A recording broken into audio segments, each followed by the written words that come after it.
Hi, friends.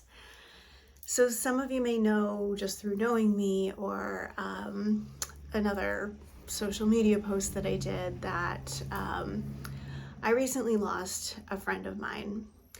And I have been thinking a lot about the intersection of gratitude and grief because they can come into play when we lose someone in very kind of interesting and complex ways.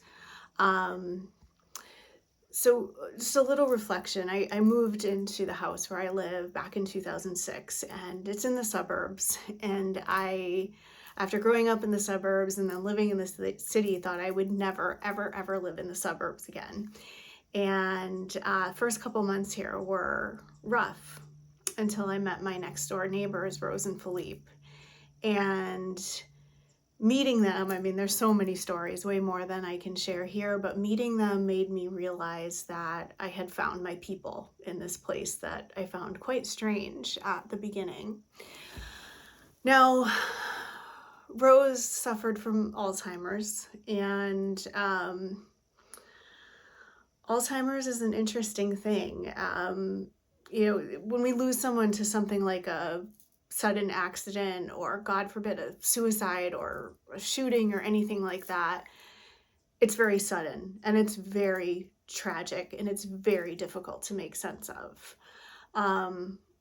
Losing someone to Alzheimer's is a really slow and drawn out process where they're just stolen from us. They're stolen from themselves. And when they leave us through the finality, if it is even final, of dying, we can feel a sense of gratitude or a sense of relief that they've been liberated from their suffering. And I certainly feel that. And over the past couple of days, it's been wavering. Like, her service was absolutely beautiful, and there were many, many, many tears through different parts of it. But then we had the opportunity to go up and share a memory, and I chose to do that, as did many others.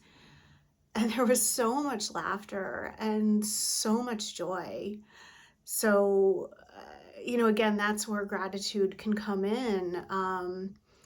Just a feeling of gratitude for knowing the person, and then for their liberation, especially if they've been suffering.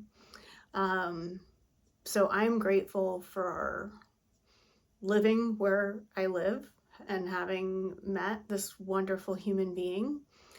I'm grateful for all those spontaneous instances of having a puff and a splash. And I'm grateful for everything that Rose taught me. She truly was a modern elder in a sense, and taught me a lot of what I know about living unapologetically and just giving fewer fucks about what people think. And every time I look next door, even though the people who live in that house now are lovely, I always just have that moment of nostalgia. Like, I could just walk over there and she's going to be there. And I feel her in many, many ways.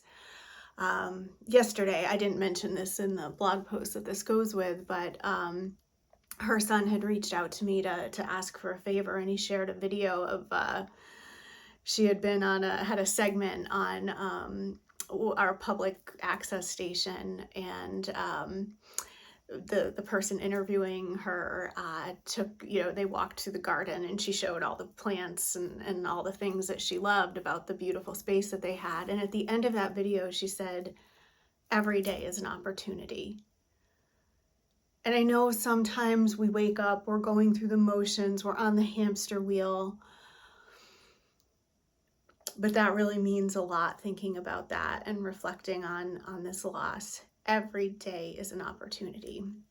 So there's more in the blog post, and I'd be curious to hear from anyone who's been navigating this kind of juxtaposition of gratitude and grief. You can go to my website, jenjortnercassidy.com, for more, and I'll see you soon.